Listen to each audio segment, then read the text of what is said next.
मेरे अजीज दोस्तों और बुजुर्गों, किसने आवाज उठाई? मजलिस इत्तेहादुल मुस्लिमीन ने उस बच्चे के इंसाफ के लिए आवाज उठाई।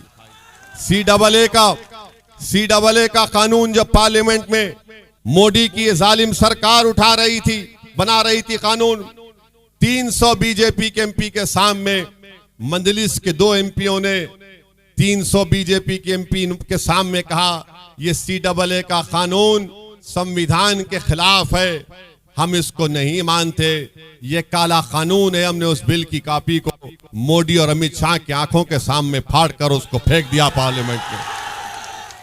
बताइए, आज मोदी कहते हैं, आज बीजेपी कहती है कि हम यूनिफॉर्म सिविल कोड लेकर आएंगे, यकसा सिविल कोड लेकर आएंगे। अपने दिल पर हाथ रखो, अपने दिमागों पर जोर डालकर अपने आप से सवाल करो कि अगर कल पार्लियामेंट में यकसा सिविल कोड या यूनिफॉर्म सिविल कोड का बिल लाया जाएगा तो क्या राजद का माले का कोई एमपी उठकर उसकी मुखालिफत कर पाएगा? कोई नहीं कर पाएगा। वो बोलेंगे नहीं नहीं, ये छोड़ो, तुम्हारा कोई काम नहीं, हम देख लेंगे।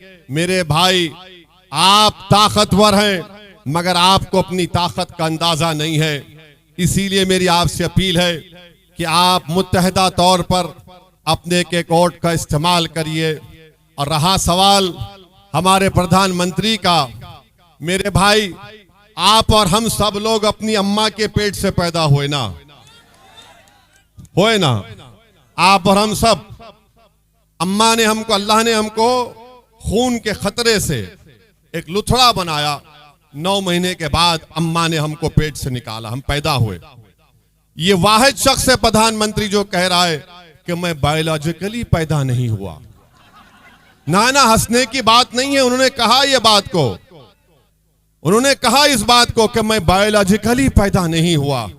अब आप बताइए, 130 करोड़ जनता का प्रधानमंत्री है और संविधान की दफा 51 ये कहता है कि भारत के नागरिकों को अपने आप में एक साइंटिफिक टेम्परामेंट पैदा करना चाहिए, यानी एक साइंटिफिक सोच पैदा करनी चाहिए। प्रधानमंत्री कहते हैं कि मैं बायोलॉजिकली पैदा नहीं हुआ। सुनिए, अभी आपको समझाना चाह रहे हैं। 2014 में जब आए थे तो कहा था अच्छे दिन लेकर आऊंगा, कहा था ना। फिर कहा था कि भाइयों बहनों 15 लाख डालूंगा। फिर कहा था 2 करोड़ नौकरी दूंगा हर साल। 2014 हो गया, 2019 शुरू हुआ तो मोदी ने कहा मैं आपका चौकीदार, कहा था ना, मैं आपका चौकीदार हूं। फिर चुनाव हो गया तो कहा मैं आपका सेवक हूं, फिर कहा सेवक हूं। अब 24 आ गया तो कह रहे हैं कि मैं बायोलॉजिकली नहीं पैदा हुआ। अब मोदी ये कह रहे हैं कि मुझे खुदा ने, शक्ति ने किसी मकसद के लिए पैदा किया है। अब वो दिन दूर नहीं है कि नरेंद्र मोदी कह देंगे कि मैं ही सब कुछ हूं, मेरी पूजा करो।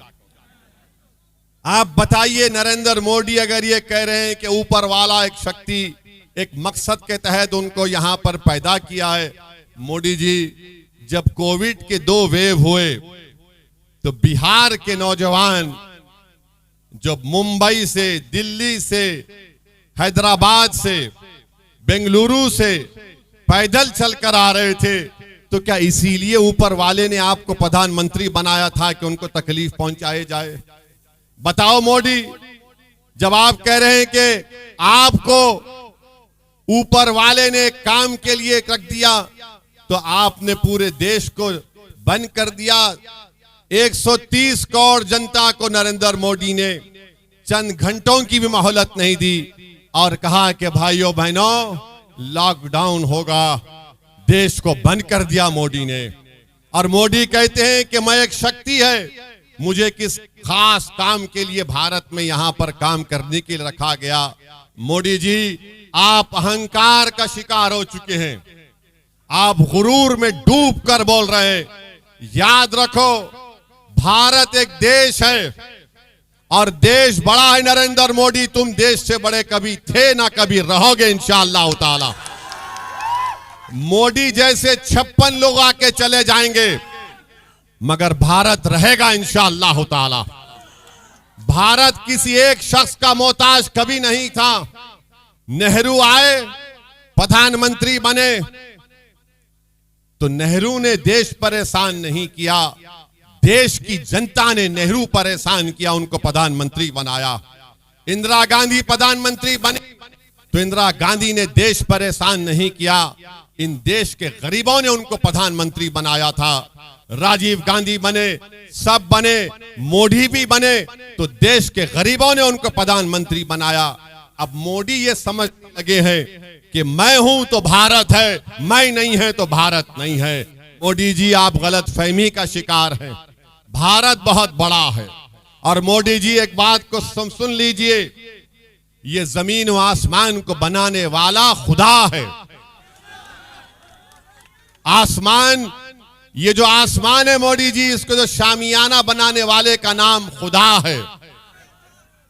बारिश को बरसाने वाला खुदा है, खाना खिलाने वाला खुदा है, सारी मखलूक को पैदा करने वाला खुदा है। मोदी जी आप और हम सिर्फ एक खिलौना है खुदा के सामने। तो आप ज्यादा अहंकार में डूबकर जो मोदी जी बातें कर रहे हैं, आज उनका भाषण सुनिए आप बिहार में मोदी, बल्कि यहीं पर काराकाट में मोदी जी ने कह दिया कि आप प्रधानमंत्री की जबान से, मोदी ने कहा कि मुजरा निकल गया। एक वजीर आजम मुजरा बोलेगा अपनी जबान से? मोदी जी आप कैसे इस तरह की जबान इस्तेमाल कर रहे हैं? मुजरा कहते हैं, मुजरा ना हो रहा है, नाच हो रहा है। देश के प्रधानमंत्री हैं आप, 130 करोड़ जनता के प्रधानमंत्री हैं, कुछ तो मर्यादा रखिए। आप वजीर आजम प्रधानमंत्री रहकर मुजरा कहेंगे? फिर महिलाओं का सम्मान आप कैसे करेंगे मोदी जी, बताइए आप। और देश का प्रधानमंत्री कहता है कि भारत के मुसलमान घुसपैठी हैं। मोदी जी हम घुसपैठी नहीं है। याद रखो मोदी जी, जब देश की आजादी की लड़ाई बिहार में लड़ी जा रही थी उस वक्त, तो लड़ने वाले आरएसएस के लोग नहीं थे, चड्डी पहनकर फिरने वाले। लड़ने वाले हमारे बुजुर्ग थे, जो जेल की सजाओं को भुगते, अंग्रेजों की लाठियां अपने सर पर खाई, अपना सब कुछ कुर्बान किया, और आज हमको घुसपैठी कहते हैं। मोदी जी कहते हैं कि मुस्लिम महिला ज्यादा बच्चे पैदा करती है।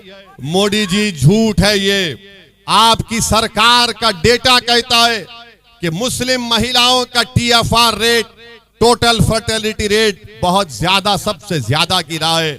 और देश के प्रधानमंत्री को हम कहना चाह रहे हैं कि आप जब तक जिंदा रहेंगे और जब तक दुनिया रहेगी, आपने जो हमारी बेइज्जती की और ये कहा कि हिंदू बहनों के गले से मंगलसूत्र निकालकर मुसलमानों को दे दिया जाएगा। मोदी जी, अगर इस देश में अगर कोई हिंदू बहनों के मंगलसूत्र की हिफाजत करने के लिए अगर जान के नजराने अगर कोई देता आया और देता रहेगा तो मुसलमान है। हम किसी बहन के गले से उतरा मंगलसूत्र लेने वाले नहीं है।